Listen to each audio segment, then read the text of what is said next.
할렐루야. 이른 새벽부터 기도의 자리에 나오신 여러분 모두를 진심으로 환영하고 축복합니다. 오늘은 스가랴 2장 말씀으로 은혜를 나누고자 합니다. 스가랴 말씀은 회복을 주시는 하나님의 위로의 말씀이다 라고 제가 말씀드렸었죠. 저는 우리가 스가랴 본문을 읽어가면서 동일한 은혜를 누리기를 원합니다. 우리를 향하신 하나님의 회복의 비전을 보게 되고 하나님이 우리를 위로하시는 그 음성을 들음으로써 우리의 마음이 큰 위로를 얻었으면 좋겠고, 또 일어날 수 없을 것 같은 상황에서도 오뚜기처럼 일어나게 되며 좌절과 절망 가운데서도 희망을 노래하는 그런 백성들이 됐으면 좋겠습니다. 그런데 여러분, 이 일을 위해서 가장 먼저 준비되어야 하는 것이 있습니다. 하나님의 말씀을 통해 위로받고 회복될 수 있는 유일한 길은 믿음이기 때문입니다. 내가 너의 아버지다. 내가 너를 위로해 주겠다. 내가 너의 도움이고 산성이다. 하나님이 백날 이야기하셔도 정작 우리가 준비되어 있지 않다면, 정작 우리가 그 말씀을 믿지 않는다면 그 말씀은 우리에게 직접 능력으로 나타나지 못할 것입니다. 사랑하는 여러분, 여러분의 삶에 하나님을 향한 믿음과 사모함이 충만하시기를 축복합니다. 믿음으로 말미암아 구원에 이른다는 말씀이 여러분의 삶에 성취되기를 축복합니다. 오늘 본문 2절과 5절 이 두 구절 읽어보겠습니다. 2절 5절입니다. 2절 먼저 같이 읽겠습니다. 시작. 내가 어디로 가느냐 물은즉 그가 내게 대답하되 예루살렘을 측량하여 그 너비와 길이를 보고자 하노라 하고 말할 때 5절 함께 읽겠습니다. 여호와의 말씀에 내가 불로 둘러싼 성곽이 되며 그 가운데에서 영광이 되리라. 아멘. 하나님이 예루살렘을 측정해 보라 말씀하십니다. 여러분, 우리가 무슨 공사를 시작할 때 가장 먼저 하는 일이 무엇입니까? 측량이고 측정입니다. 그렇죠? 측량해두지 않은 상태에서 공사하는 일은 있을 수도 없고, 또 그거는 시작도 안 했지만 이미 망할 수밖에 없는 공사다, 우리는 알 수가 있죠. 오늘 하나님이 천사들에게 명령하셔서 측량하라는 이유는 바로 거기에 있습니다. 하나님이 예루살렘을 다시 지으시고 성전을 다시 지으실 준비를 하시기 때문입니다. 그런데 하나님이 준비하고 계시는 그 예루살렘은 조금 독특해요. 우리가 방금 읽지 않았지만요, 본문 4절을 보시면요, 하나님은 무슨 약속을 하시느냐면 너희가 성곽 없는 성읍이 되리라 말씀하시는 거예요. 성벽이 없는 성이 될 거다, 이렇게 말씀하시는 거예요. 여러분, 성곽이 없고 성벽이 없는 성읍은 세상에 없습니다. 아니, 있을 수는 있지만 보안과 안전에 매우 취약해요. 그렇게 위험한 곳에 그 누가 살려고 하겠어요? 여러분 집에 여러분 그 대문, 그 도어락 걸려 있는 그 대문이 없다고 생각해 보세요. 거기 텅 비었다 생각해 보세요. 계단을 오르락내리락 하는 사람들이 여러분 집을 얼마든지 들어올 수 있고 보면 보이는 그런 집이라고 생각한다면 우리가 그런 집에 살 수 있을까요? 살 수 없을 것입니다. 그런데 그만큼 위험해 보이는 집을 하나님이 지으시겠다 말씀하시는 거예요. 여러분, 뭔가 이상하지 않으신가요? 이렇게 말씀하시는 것은 예루살렘 성벽을 짓지 말라는 말씀인가요? 아니면 그냥 너는 하자 있는 집에 그냥 살아라, 그런 얘기를 하시는 걸까요? 하나님은 오늘 은유로 표현하시는 건데 정확한 의미가 5절에 나타나는 것이죠. 하나님이 직접 그들의 성곽, 그들의 성벽이 되어주시겠다 약속하는 것입니다. 출애굽하여서 광야를 통과할 때 하나님은 불기둥과 구름기둥으로 이스라엘 백성들을 인도하셨던 것처럼 이번에는 하나님이 직접 성곽이 되어주시겠다 약속을 하시는 거죠. 여러분, 하나님이 우리의 성곽이 되어주시면 그거야말로 가장 안전한 방법 아니겠습니까? 하나님이 우리의 성곽이 되어주시면 우리 입장에서 다른 어떤 대비가 무엇이 필요하겠습니까? 우리의 인생의 최고의 대비요 준비는 하나님이 우리의 성곽 되어주시는 것인 줄 믿습니다. 사랑하는 여러분, 우리는 하나님이 우리의 성곽 되심을 믿어야 합니다. 우리의 성곽 되셔서 우리를 보호해 주실 수 있는 그 하나님을 믿어야 합니다. 하나님으로 인해 보장되는 안정과 그 안전은 오직 믿음으로 말미암는 것입니다.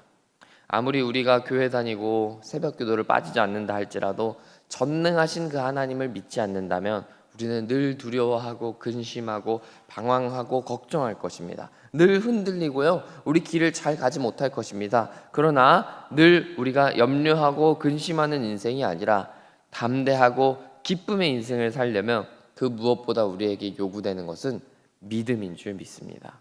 저는 늘 얘기하지만 그런 의미에서 우리 부대에, 우리 군에 믿음이 반드시 필요하다고 봅니다. 군대는 싸우는 조직이고 전쟁을 준비하는 조직이지만 전쟁이 일어나지 않는다면, 전쟁을 그냥 매일 준비만 해야 된다면 군만큼 해이해지기 좋은 집단이 없어요. 그런 평시에 때에도 우리가 전시를 준비하는 때가 아니더라도 평시의 때에도 마음을 동여매고 전문성과 헌신을 높이기 위해서 필요한 게 바로 이 헌신이라는 것이죠. 하나님이 나를 이곳으로 부르셨다고 믿는다면 결코 해이 줄 수 없기 때문입니다. 하나님이 나를 통해서 이루고자 하시는 뜻이 정말 있음을 믿는다면 우리는 전심전력으로 군생활을 할 수밖에 없기 때문입니다. 여러분, 그뿐인가요? 전쟁이 난다고 하면 믿음은 말할 것도 없이 중요하지 않겠습니까? 생명을 바칠 각오를 하고 담대하게 나가 싸우는 전사는 믿음의 전사가 아니면 무엇이겠습니까? 하나님이 나를 도우신다, 하나님이 나의 성곽 되신다 믿는다면 나가지 못할 전장이 없으며 싸워서 이기지 못할 전장이 없다는 것입니다. 여러분, 제가 오늘 찬양 가사 마틴 루터 그 종교개혁자가 지었다는 이야기를 말씀드렸잖아요. 근데 내주는 강한 성이다. 왜 마틴 루터가 그렇게 고백했겠습니까? 마틴 루터는 전쟁에 나간 전사였어요. 우리가 그냥 종교개혁 그냥 그렇게 일어났구나, 역사책으로 그냥 한 문구로 볼 게 아니라 그는 생명을 걸고 그 악한 권세들과 싸웠다는 거예요. 여러분, 그 전사의 그 신앙이, 전사의 그 패기가 우리에게도 있으면 좋겠다. 우리 부대에 있었으면 좋겠다. 저는 그렇게 믿고 고백하고 기도하는 것이죠. 사랑하는 여러분, 믿음이 알파와 오메가인 줄 믿으시길 바랍니다. 믿음이야말로 우리의 삶에 제일 필요하고 중요한 것입니다.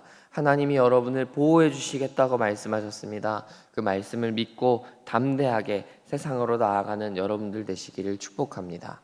하나님 외에 다른 어떤 대비나 준비를 믿지 마시기를 바랍니다. 오직 주님만 믿고 주님만 바라보는 여러분들 되시길 축복합니다. 주님이 우리의 성곽 되어주실 것입니다.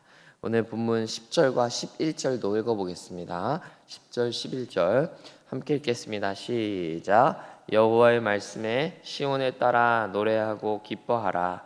이는 내가 와서 내 가운데에 머물 것임이라. 그날에 많은 나라가 여호와께 속하여 내 백성이 될 것이요 나는 내 가운데 머물리라. 내가 만군의 여호와께서 나를 내게 보내신 줄 알리라. 아멘. 6절부터 9절까지를 보시면요, 하나님은 심판을 예언하십니다. 이스라엘을 노략하고 고통스럽게 하던 이방 나라들에게 복수해 주신다라는 것입니다. 그리고 동시에 하나님의 선택된 백성 시온에는 하나님의 구원이 임합니다. 제가 지난 수요 예배에도 말씀드린 적이 있는데 구원은 창조의 회복이다, 그렇게 제가 말씀드렸었죠. 창조의 때로 회복되니까 하나님과의 그 모든 관계가 회복되는 것입니다. 아버지와 자녀의 관계로, 왕과 백성의 관계로 회복됩니다. 11절에 그 구원의 내용이 나오는 거예요. 우리가 하나님의 백성이 되고 하나님이 우리의 하나님이 되어서 우리 가운데 머무시겠다. 여러분, 관계가 좋지 않으면 머문다는 건 불가능해요. 관계가 좋고 친밀하니까 머무는 거예요. 여러분, 친하지도 않은 사람의 집에 놀러 가실 수 있겠어요? 어색한 사람의 집에 단둘이 지낼 수 있겠어요? 없다는 거예요. 여러분, 친밀하기 때문에 하나님이 우리 가운데 머무시는 거예요. 그만큼 하나님과의 우리의 관계가 회복됐다는 증거인 것이죠. 하나님의 백성들에게 하나님은 구원을 약속해 주시는 구절이 오늘 구절에 나오는 거예요. 그런데 우리 가운데 하나님의 구원이 임하면 나타나는 특징이 있습니다. 많은 사람들이 우리에게 오고 우리에게 머물게 된다는 것입니다. 10절의 말씀이 바로 그 말씀이에요. 구약 성경에는 이방 나라들이 시온으로 찾아오고 시온의 백성이 되는 이미지가 굉장히 많습니다. 마치 이방 나라의 그 동방 박사들이 예수님을 찾아와 경배한 것처럼 말이죠. 사랑하는 여러분, 저와 여러분의 삶에 이런 일들이 많이 일어나기를 원합니다. 우리가 구원을 받고 우리가 하나님의 자녀가 되는 일은 우리끼리 좋다고 끝나는 일이 아니에요. 우리를 통해 하나님을 모르던 사람들이 하나님을 알게 되고 하나님의 백성이 되는 것, 우리가 받은 구원이 그들의 구원으로 확산되는 일이 나타나야 된다는 거예요. 하나님이 우리를 향해 갖고 계신 그 비전이 바로 거기에 있기 때문입니다. 그런데요, 이러한 일이 일어나기 위해서는 무엇보다도 우리가 먼저 시온의 백성이 되어야 할 줄 믿습니다.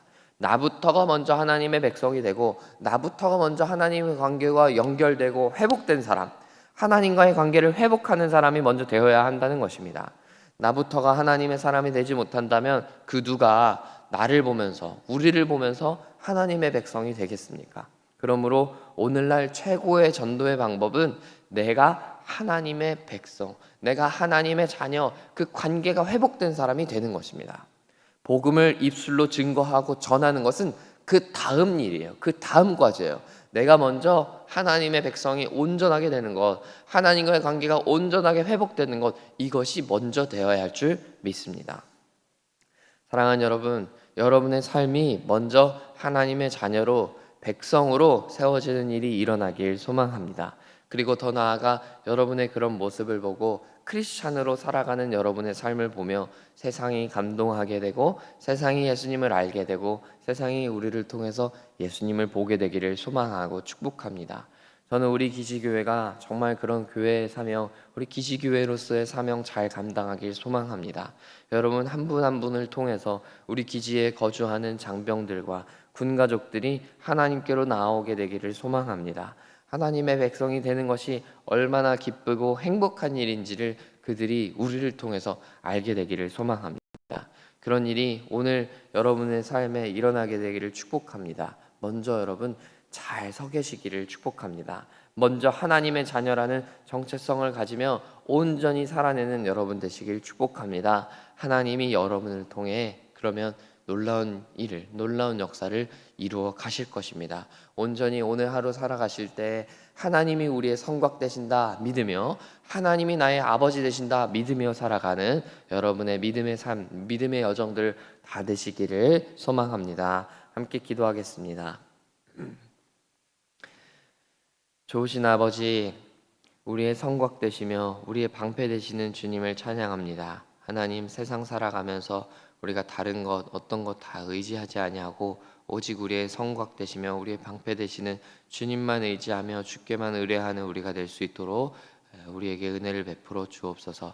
특별히 하나님, 우리를 하나님의 자녀로, 하나님의 백성으로 삼아 주셨는데 하나님의 자녀라는 정체성이 우리에게 확고하게 자리매겨서 하나님을 믿는 믿음으로 살아가게 하시고, 하나님 그 믿음을 통하여서 우리를 통해 그 복음이 증거되는 놀라운 역사가 일어나게 하여 주옵소서. 시온으로 찾아오는 이들이, 시온을 바라보는 이들이 우리를 통하여 하나님을 보게 하여 주시고 예수님의 사랑을 느껴서 예수님께로 나아오며 예수님의 사랑을 고백하며 하나님의 자녀가 되는 권세가 하나님 우리를 통하여 우리 온 기지에, 온 세상에 이루어질 수 있도록 하나님 우리 가운데 역사하여 주옵소서. 사랑하는 성도님들 한 분 한 분을 주께서 축복하여 주시고 우리 성도님들의 삶의 환경, 삶의 터전 위에 하나님 은혜를 베푸셔서 하나님의 놀라운 구원의 역사가 정말 넘쳐 흐르는, 또 기적의 역사들이 들려오는 아버지의 우리 귀한 삶의 여정들 오늘 하루 될 수 있도록 주께서 축복하여 주옵소서.